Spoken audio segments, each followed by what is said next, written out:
Yeah, today we're gonna do a little walk around my weld rig. Those of us that can't have a flatbed weld truck, just your basic Ram 3500 tradesman.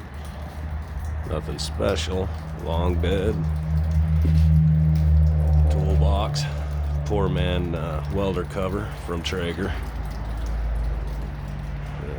Come back here and get to the business end. Just your standard weld skid.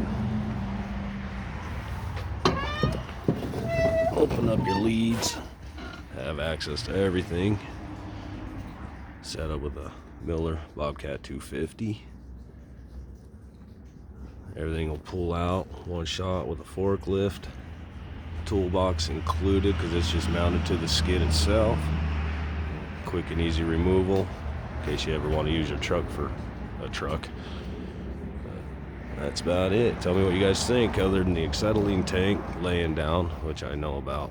So I do have a ring, just waiting for me to be unlazy and fix it back up and put it the way it needs to be.